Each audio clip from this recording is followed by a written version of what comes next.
timing in business, timing in sales is really key.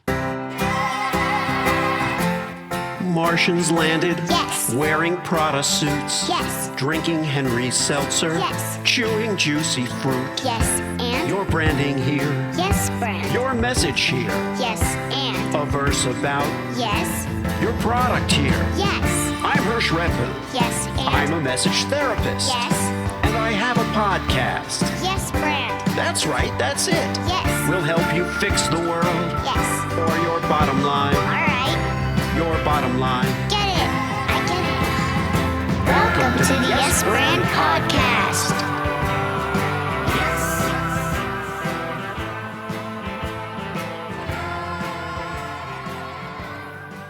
So today on Yes Brand, I am hanging with a very well-read guy who's spent his career where culture, commerce, adrenaline, and opportunity all collide. His name is Rick Stark. Rick has helped shape the business behind action sports, entertainment, lifestyle brands, licensing, sponsorships, and media for decades. This is a guy who's produced more than 150 action sports television and radio shows for Fox Sports, ESPN, Fox Sports International, and iTunes. Helped launch and grow brands connected to Motor Trend, Hot Rod, Surfer, Lowrider, Hot Import Nights, and World of Dance.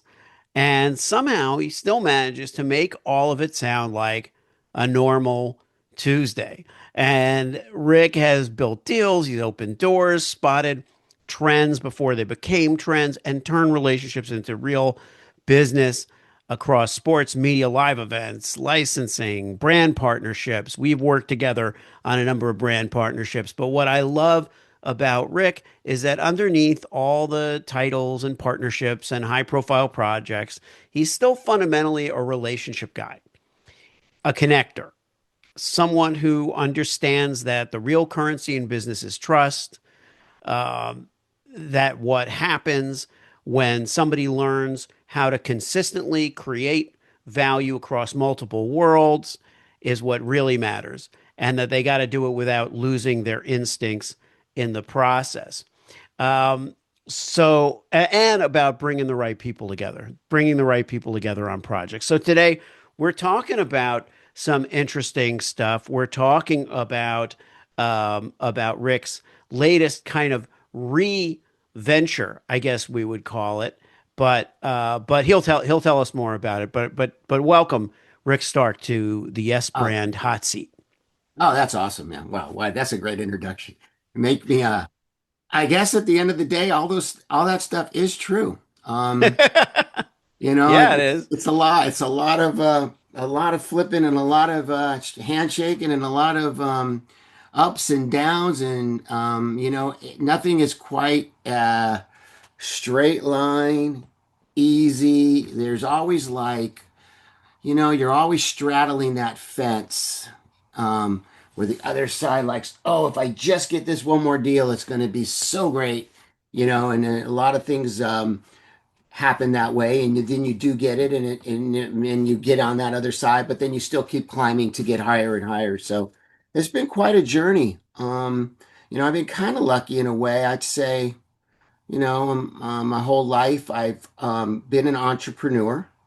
Um, I was able to strike my first business when I was 26, and that was Right. with the National Inline Skate Series with my good friend, Yeah. still my friend today, Mark Billick. Him and I were trying to figure out what we were going to do. He was managing the Cheesecake Factory, which was very popular Oh, yeah. restaurant in the early 90s. He had the hot one in Marina Del Rey, and anybody from LA knows that the Marina Del Cheesecake Factory was the place to be. If I'm going to get into the story, he's working as the Well, man. let me stop you for a Yeah, second please. because you're getting into something really big and really timely, um, which is that this NISS, NIS, uh, call it and, NIS, National what Inline NIS, NIS, NIS, NIS, yeah, yeah. Hmm. yeah, National Inline Skate Series. Series. Yeah. So this was your first uh, your first hit, kind of, Yeah, I'd say and definitely. and Right now out the it's co- box. Right and out the now box. it's coming back. And there's been some, ups and downs in between. Of course. Um, A lot of of them. course, because I don't like entrepreneurs to think that everything is like some people hit it and then they run with it and it never slows down or it never gets hard. That's Oh, the no. biggest mistake or misapprehension that a young entrepreneur could have, that it's Oh, it's always going to always be hard. easy. Yeah, It's and it's always always hard. hard. Always hard. But tell us about this one, and then tell us It's a good how story. it's coming back around. Yeah, It's a good story, and it's a story of, if we're talking about yes and the truth and timing, timing in business, timing in sales is really key. And I'll get into the timing of this story in a minute because that's how it all comes together. So uh, I want to always be in sports. I wanted to be a broadcaster. My goal was to be a sports broadcaster. So I moved to Santa Barbara right out of college at an early age. I worked at a radio station. I got on, the AM station and did sports updates. It was in Santa Barbara. So we covered UCSB, we covered the colleges, we covered the high schools. And I didn't know at the time, I was a communications major. I didn't know what my sales abilities were. But I was always pretty good at talking to people and getting them excited about concepts and ideas.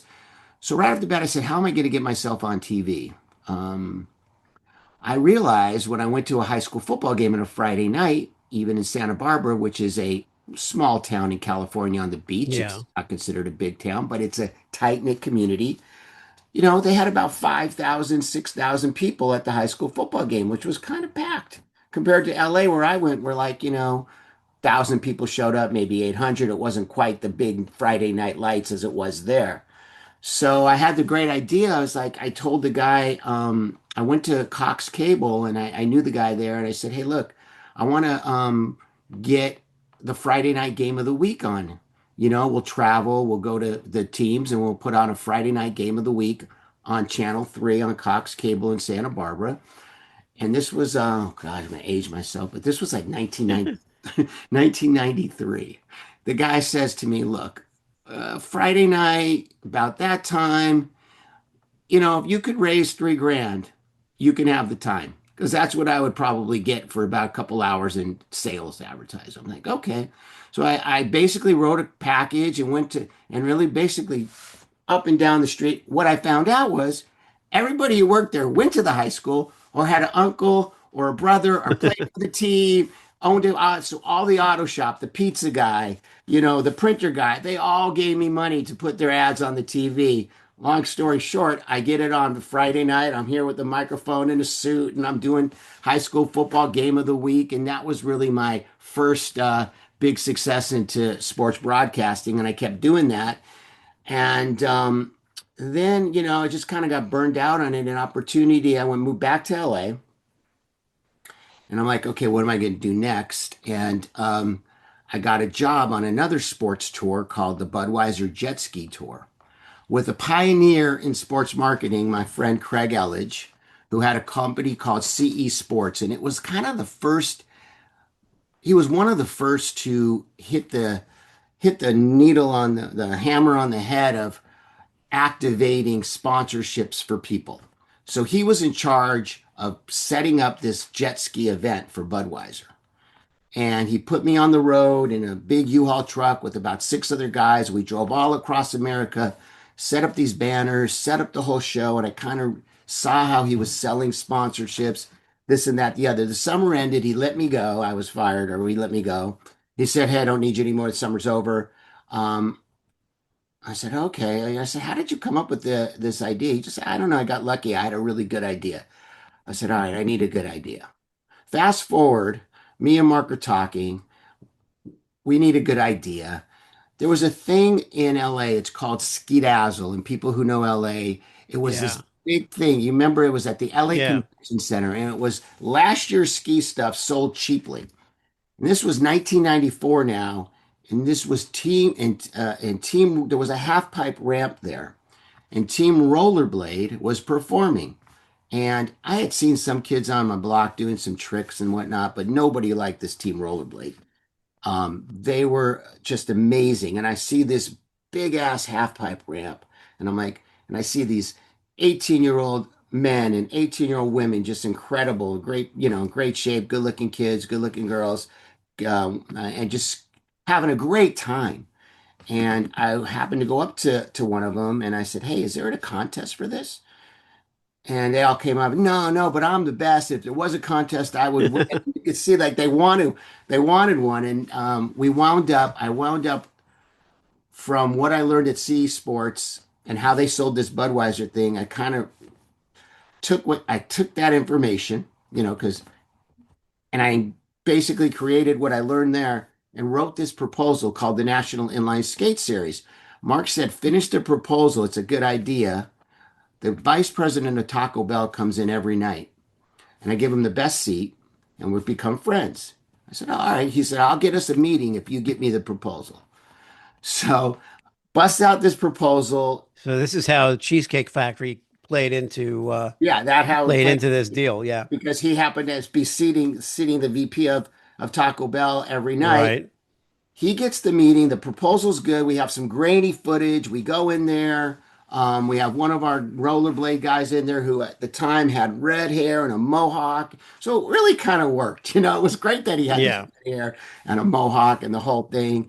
Um, and it was a youth sport. It was different. No one had seen it right. Really, this was a brand spanking new sport. I mean, literally, maybe there was never a contest. Maybe there was some in Yeah. Europe, but it was never a real contest in the U.S. So we go in there, we're pitching this thing, we're showing some grainy footage of these guys in Team Rollerblade and some other footage from Venice Beach or whatever.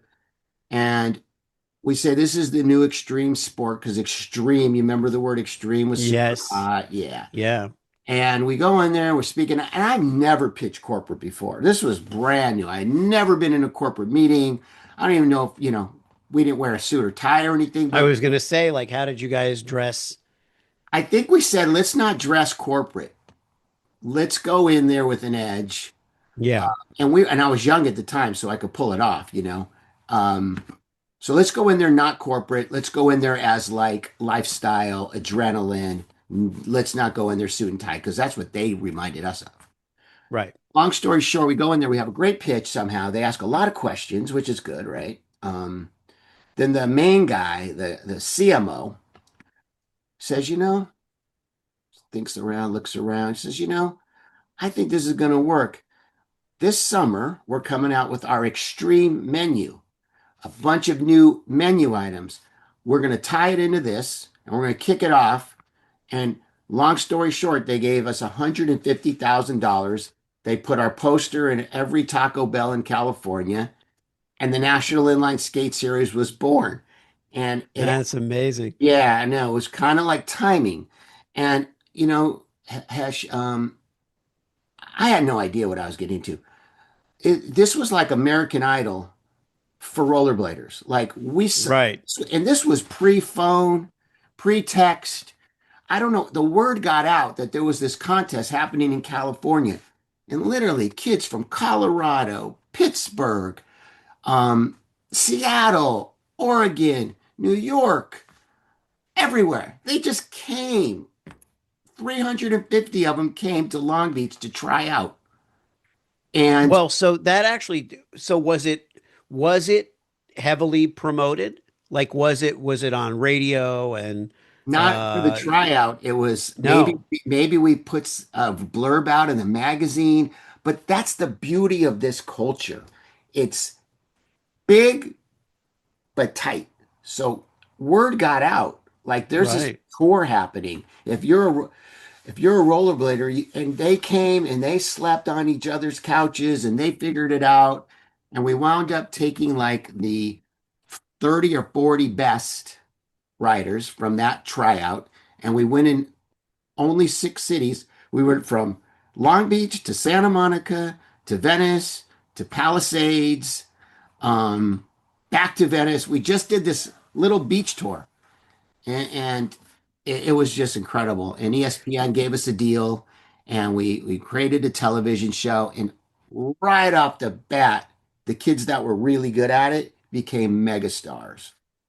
That is amazing. And one of the things that it points to, because it was the beginning, is this through line in your career of having a really good idea, sorry, a really good eye for ideas that haven't yet become obvious, these niche passion communities, Hmm. uh, that are it's just it's a great idea is one of those ideas where they go, yeah, why didn't I think of that? And I think you have the kind of open mind that, and I know this from working with you and from being friends with you and seeing how you look at the world, and you have this way of being able to understand what someone else gets out of something. In other words, you don't have to be a rollerblader And I wasn't. to, I was not. Definitely not. well, well, you don't have to be No. to see what's going on in these kids' eyes and say, yeah, they're on to something. They've got something. When we did World of Dance and you had all of that excitement, and that was huge. That And was. that It whole still that is you. whole Still is. yeah, yeah, and that whole world. I saw it when I Incredible. It was when I incredible. started. I did years ago for NBC. It was a pilot thing that a producer friend of mine was doing, and I went to a WWF. I guess at the time it was Uh-huh. event in Yakima, Washington, Right. and Right. and it I was know a Yakima. time. I have a Yeah, Yakima. Yakima, Washington. And it's like there's nothing there really. This is the event, and everybody in Yakima, Washington, and surrounding towns is coming to this thing. And Hulk is there, and all these other famous, Right. everybody's there. Everybody's at this thing, and Stone Cold Steve Austin. And I'm interviewing all these people, but I'm in another world. It's like, it's not the world that I was living in. It was a Right. world that, so you have this way of saying, I see this world before even anybody's done anything with it, you know? Right. Uh, No, there was definitely a world that existed. It just was not um, coordinated yet. And being well, the yeah, the market hadn't done anything with no, it. and it hadn't been coordinated. And going back to timing, and I have the letter somewhere. I should have brought it. Um, I faxed the people at ESPN that were creating this skating tour called NIS and blah blah blah. Timing. The guy who created the X Games, this was in the incubator stage of the X Games, which in the 90s, 5 Yeah. to about 2005, nothing was bigger in action. The first 10 years of the X Games was monumental. Like it's showstopper. It had to be there. Everyone was watching it on TV. It was a big deal. So I get a letter from the guy who's creating the X Games, and I say, "Hey, we got this new action sports thing, blah blah."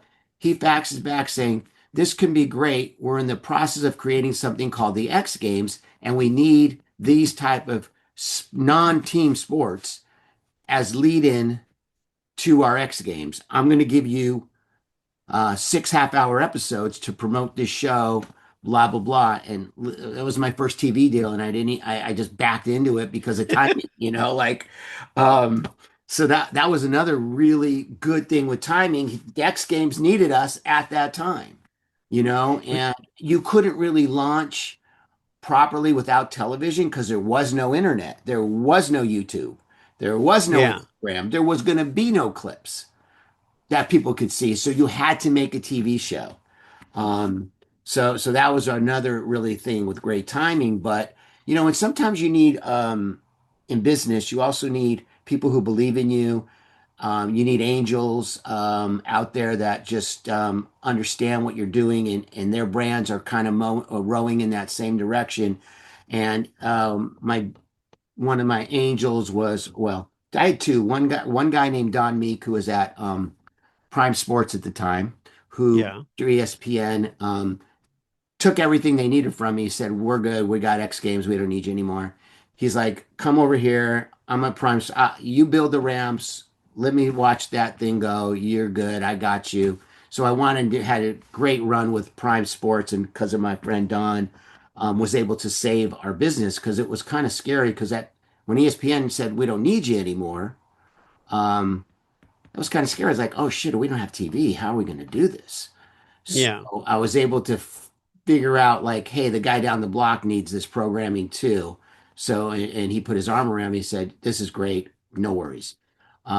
But I had a sponsor in Paul Mitchell and this lady, her name's Julie Sowell, who um, was the VP of Global Marketing there for a really long time. Intelligent woman, just incredible partner, sponsor, understood lifestyle sports like nobody else. She's now retired, um, raising bison. um, but she was an angel of mine because she always believed in what we did from the start of NIS. I was able to go to her after NIS was done in 2005 or 2008. I said, I got this new thing we're doing called the World of Dance. It reminds me of the early days of NIS. I think you want to get involved. I know you want to get involved. Everyone's got great hair at these things, and hair is super Yeah. important, you know. So that spoke to her, you know. You've seen it. Everyone's got. Oh, well, that explains why she's been an angel to you because you have the Rick Stark hair. That Ah, that yeah, and I'll tell you what, the library setting doesn't really do you justice. so There what it can kind I? of if you see Rick Stark on the street, listener, and the first thing you're going to notice is that the hair is perfect. That Oh well, I don't not know if he today. You know that was not a today. It's not not today. You know, honestly I'm today. sorry, bro. You know what can I? The one day I need it to be perfect. It's just not. And you No, look at you. I'm just kidding. you But don't need yeah, it to so be sometimes perfect. you need people in business that believe in you too. You know, and Yes. Julie was one of those who believed in our events. And when I was able to bring her, after this was done, um, bring her into the world of dance, I mean, she partnered with me for a decade. It was incredible. And that fueled the world of dance into its height. But yeah, so it's a good story, you know, and for people out there, it's timing is key, but you know, you also have to get lucky and believe in your ideas. Yeah. I mean, belief in the ideas is a big thing, and that goes into kind of the second part of what we're talking about here today. We'll get into the NIS revival, but we'll look at it through the prism of there's believing in the idea, and then there's people understanding the idea at the moment of first contact, which is what I now am kind of obsessed with, this idea that two people can look at exactly the same thing and come away with two different ideas. How do we make sure, especially when we're trying to sell ideas either to a network or a publisher or the public, how do we make sure that that idea is taken correctly and not misinterpreted? You know, how do you take an entire culture and get it right when you're trying to convey it to the audience? Well, I would say for what I do in any of these type of sports, whether it's rollerblading, snowboarding, skateboarding, wakeboarding, you don't really have to understand much other than that's something you can never do if you try Yeah, a million times. Just like slam dunking a ball. You know, most of us will never be able to do that. Most of us will never be able to do a 360 spin onto a handrail that goes down 17 flights of stairs and balance on her skates and exit off of it safely. You know, yeah, it ain't gonna happen. First of all, the athleticism of being able to jump 3.5 feet to the handrail in a pair of rollerblades is off the roof. yeah, It's a hard task to even train to do.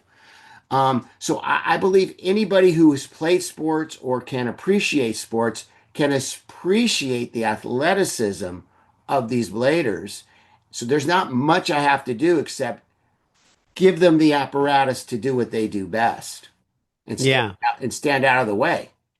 What I think fueled some of the success of extreme sports and all of this stuff was that uh, the investors or the network presidents and so forth were audacious in a different way.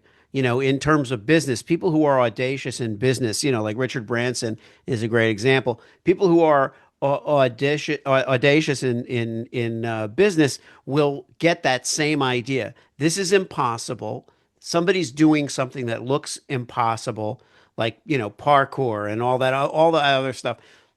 People will do these amazing feats, Mm-hmm. and everyone wants to be amazed, and that's how they feel in business. I'm going to Right. pull off this amazing feat that shouldn't work, would probably not work, costs a lot of money, big risk, and Mm-hmm. I'm going to pull it off. Um, Speaking of risk and pulling off the impossible. So this isn't pulling off the impossible, but you're now re-energized with NIS, and you're kind of experiencing a second wave of success. Yeah, I was going to say, wanted to maybe play the sizzle reel if I can share with you. Yeah.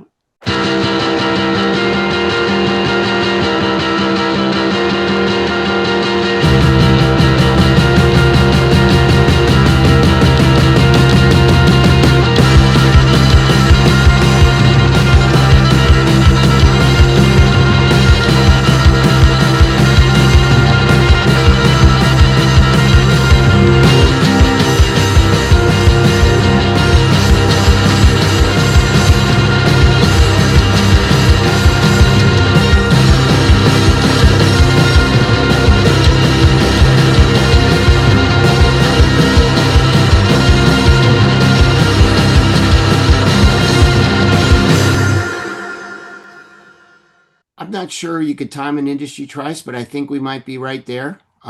There's really some incredible excitement behind the sport right now that I'm feeling, and there's a real path to professionalizing and even more, and a path to potentially the 2032 Olympics in Australia. There's early talks about getting that sport in there. Um, so that several of the people, the main riders back from the 90s had contacted Mark and myself and said, we'd like you to bring this back. It had a clean brand presence, had a clean brand presence for our sport. And we think it's time to bring it back and to coordinate the NIST tour with existing events that already existed in the universe while we were gone. Many of these events kept chugging along, which was really cool. So events in like North Carolina, an event that we're doing in Atlanta now, the Captains of Concrete. There's the Texas Showdown. There's the MetroCard Classic. There's the Windy City Riot. These are events that have all existed in this space when I was out of it for a while. They've kept pushing, pushing, pushing.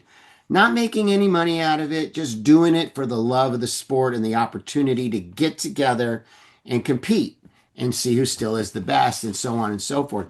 So, what we've been able to do is come in and partner up with all these great existing events that had been out there, and connect the dots, so to speak, and basically unify it into one national league, um, that will be able to look at who the best riders are. As we now we've created a points circuit where if you go to Atlanta and win, you get 1,000 points. If you go to this point, so the riders with the most points will then win the tour and be invited to compete, and the first ever Team USA for the sport.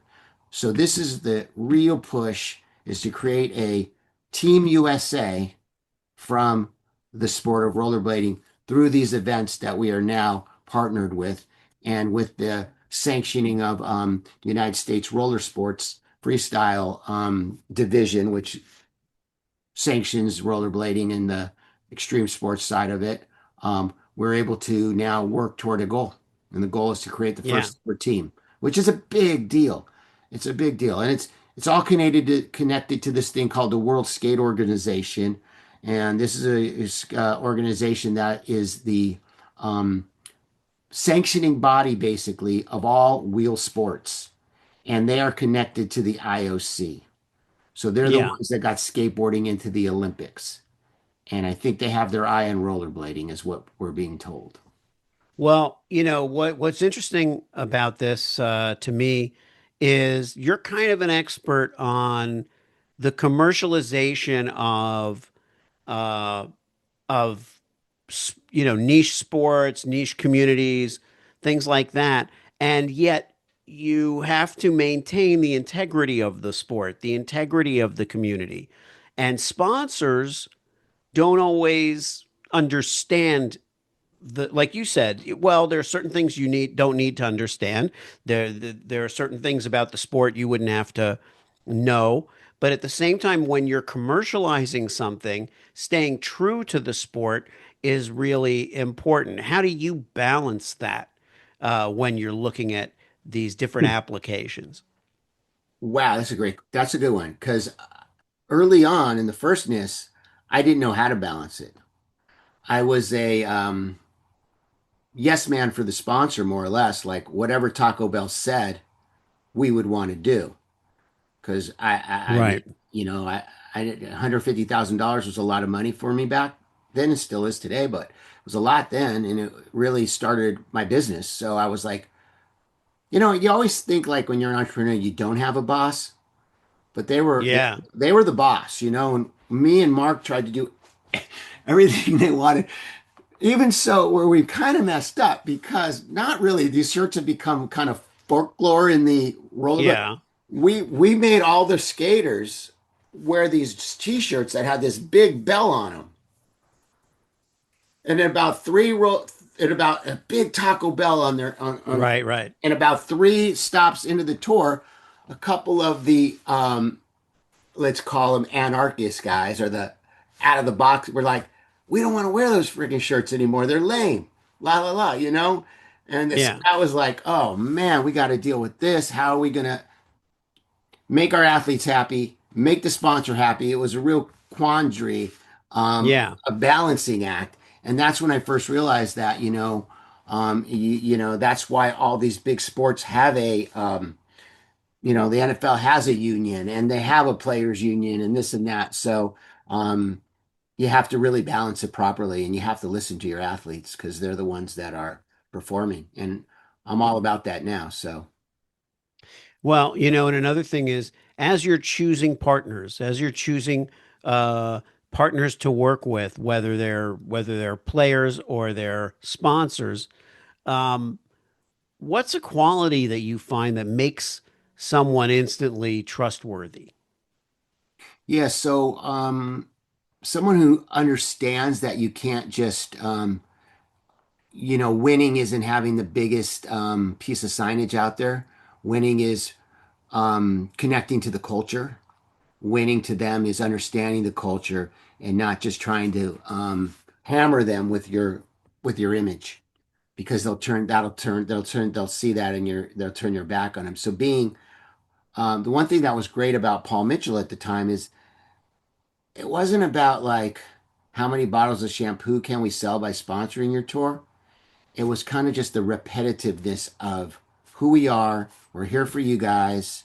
We love what you do. And if you gravitate towards us, great. And it was really just a simple, clean message that seemed to work, like we support lifestyle sports. If you're at the store, support us, and it wasn't really much more than that. And it was a win and they stuck with it. And it was also a lot of times I've seen big companies come in and be like, one and done. Oh, well, we didn't move a lot of product because Right, it right. didn't work.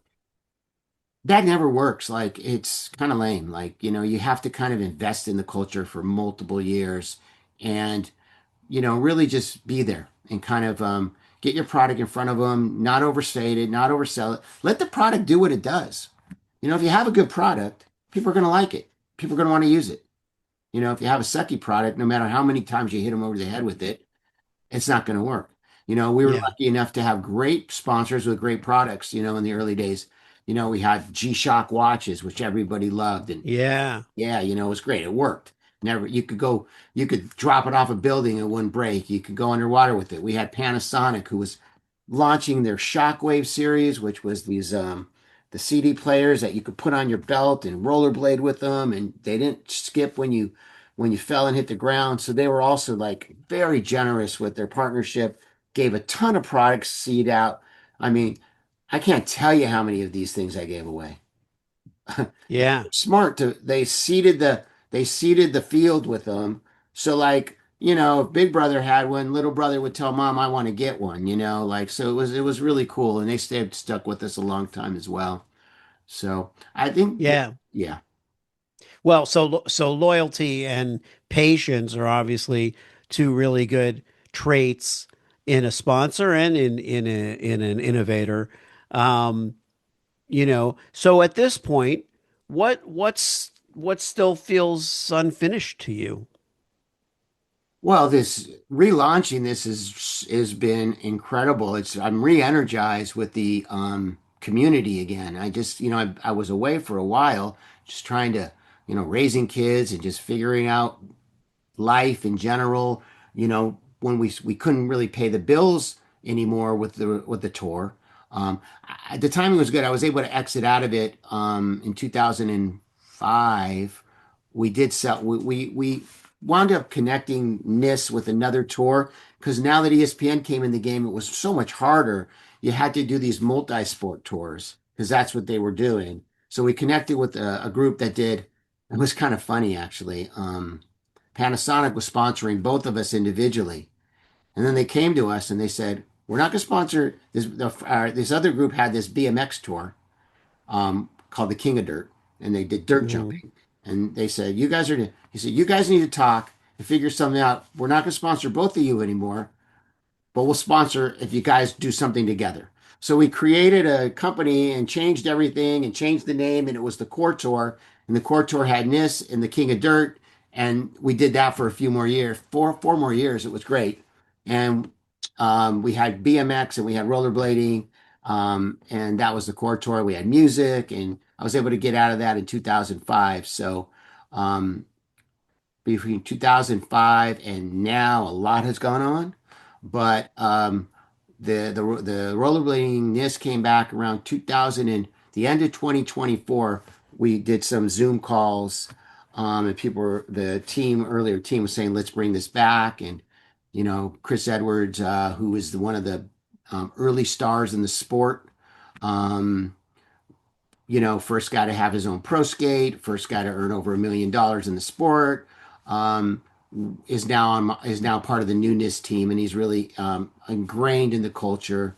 Um, Incredible skater still, but just it would give his left arm for rollerblading. So it's great to have Yeah. him on my team, just giving the authenticity and also protecting the writers and understanding and coming back to me and saying, this is what the writers are saying. This is what we want to do.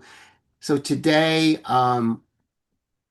you know, it's a challenge because bringing something that's been behind the wall back into the forefront, like I did in 1995, is what we're trying to do today. But I have a lot of things adding up that help this, which is the professionalism of the sport, the chance that we might be able to get into the Olympics, and just the fact that the athletes want to circuit and they want to compete. Not everybody. There's some what they call core street skaters that just want to Yeah. leave me alone. I just want to be by myself. I don't want to be judged. But there's a group of people who want to compete, and there always will be. And that's what we do at NIS. It's a competition circuit. Yeah. And I mean, in between there was World of Dance, which was this huge explosion of a thing because I don't know what the if the initial vision was to have it become a show on NBC and all of No, that, it was or it not. was more of a live That was a tour. luck. That was another lucky, weird. I mean, so Dave Gonzalez was and Mike Yeah. McGinn are the creators of the World of Dance, and I was lucky enough to join them early and get involved because of Paul Mitchell. Dave and I were working together at a company at the time, and this company sucked. They had bought a bunch of different events and just didn't know. Just it was just basically they bought these events but didn't have any idea of how they bought them at the end of their height, let's just say. So Yeah. they bought them on they bought the people who sold them got out of it at the right time, and they were almost waning out because they had been around for a while. And there's just a lot of backstabbing in this company. And Dave was one of the sharpest marketers I know. Um, he says to me, and I was the VP of sales and marketing, and he was in the marketing. He says to me, "I'm creating this dance contest, and I think I'm going to quit next week." And me being a genius, really, dude, are you really going to quit for that? It's like, how are you going to promote this? Like, who's going to go? He goes, dude, I've been promoting it. I think about 3,000 people are going to show up to Pomona. And I'm thinking, I don't know about that, you know. So Yeah. he goes, why don't you come check it out? I go to this event in Pomona at the Pomona Fairplex, and literally 3,000 people were there. And literally Yeah. every shape, every size, every nationality, every sexuality, um, young, you know, between 16 and 26. It's just a perfect marketing demo. It was just beautiful. I was like, whoa, this is exactly what NIS was back then. This is it. Right. They're just dancing instead of rollerblading. So I go and then I go see my friend Julie at Paul Mitchell. I said, Julie, I got this again, but it's this dance thing, and you got to get involved, and it's great. And she's now, granted, this was 2008. She's Yeah. she says to me, "Okay, that sounds pretty interesting. How are they going to watch it?" Dave tells me everyone's going to watch. This is where it's crazy. Dave says everybody's going to watch it on this thing called YouTube. I'm like, and I don't even really know what YouTube is at this point. I'm like, what is that? It's like this new streaming thing on you're gonna watch people are gonna watch it on their computer, and this didn't register. Yeah. This was not a thing yet. Okay. Yeah. I'm like, I'm thinking to myself, nobody's gonna watch this on their computer. Like, what is that? So, but I'm being being a salesperson and seeing the amount of kids there, I was like, there's something here. Let me go talk to you. She says, how are you broadcasting this? What's your TV station? I said, we don't have a TV station. We have something called YouTube. And she didn't even like, she's a vice president. She's like, what the hell's that? Like, I'm like, Yeah. it's coming. It's coming. Luckily, she was a smart enough marketer to say, you know what? I'm going to give you, I think it was 20 grand. I'm going to give you 20 grand. I'm going to sponsor this. And that was the seed money that we needed. And she never left it until COVID hit and that just kind of exploded. But she Right. Right. left it. And that 20 grand, we grew that. We grew that pretty well. Yeah. They probably still today, you can go and look up footage. They probably have over 1 billion views with their backdrop on all the Oh yeah. easy. Easy. Easy 1 billion views. One video has 252 million views. Yeah. Yeah, it's called Royal Family. It's got 252 million views from 2015. So, Crazy. yeah, so that was how we got into World of Dance. And I was really lucky to get into it on an early. And that's kind of where NIS is too. It's an early growth stage. So, advertisers who want to get into something that's about to explode before it does, like it would be like getting into skateboarding before it got into the Olympics, you know, like that's where we're at. Yeah. Yes. So, we're in a growth factor, a growth stage. We launched 11 cities here in 2006. Um, you know, we got our first partner. Elevation Fitness has come in and has partnered with us. And this is a guy who was a rollerblader and is now a very successful entrepreneur, opening about 12 gyms, wants to support the sport, and gave us that little push to say, hey, I believe what you're doing. And we're really grateful for that. And we're going to take care of him and leverage what they do because now there's a connection to elevation and what they do with fitness. Um, if and when it becomes Olympic qualified, a lot of times I see the riders 60 seconds you get on these courses. And Hmm. you would think it doesn't sound like a long time. And in reality, it's not. But when you're pumping and doing the tricks as hard as you can, um, I see a lot of the riders running out of gas about 40 seconds in. So I believe that as this gets more important, I think real fitness is going to come into this big time. Like Interesting. like a football player. How much do they train Right. without a ball? Like most of their training is without a ball. Yeah. It's running, it's lifting, it's all that other stuff before you get on the field. And I think the rollerbladers, the ones that want to win and be the best, are going to need to attack it from a fitness angle. Yeah. And my training is, at most two balls.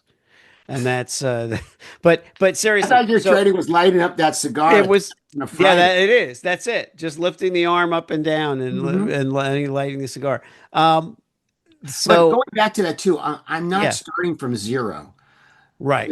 Because the back when we did it, we were starting a little bit. There's an audience that exists. We're just trying to consolidate the audience. And whether there's an audience out there, and people have been doing this for a while, and there's some big stars out there still, and people who've created their own brands and have been in it for a long time and have not left and have a lot of credibility and are awesome people and um, just doing great things for the sport and have never given up, never left the sport. Um, it's great to see. And the best part about this is it's made so many connections and friends over the world. Like guys in Puerto Rico, guys in Spain, are friends with guys in New York still today because they met at NIS. It's really cool. And I'm excited Yeah. about that part. Well, I can hear that. And that leads me to kind of my closing question, which is, you know, uh, it's kind of a two-part question. One is, what is success? How do you define success at this stage? And the other part of that question is, what comprises, or do you want to comprise, your legacy at this point? I would say like definitely success to me and to our team would be to changing lives by giving to somebody. I don't know who that may be. Could be a kid in the eighth grade right now. Could be a girl in the eighth grade right now. Um, Giving them an opportunity to potentially compete on a global stage and representing Team USA on a sport that they love and a sport they're incredibly talented at. Not everybody is going to be a gymnastic or a swimmer. Um, not everybody could play soccer.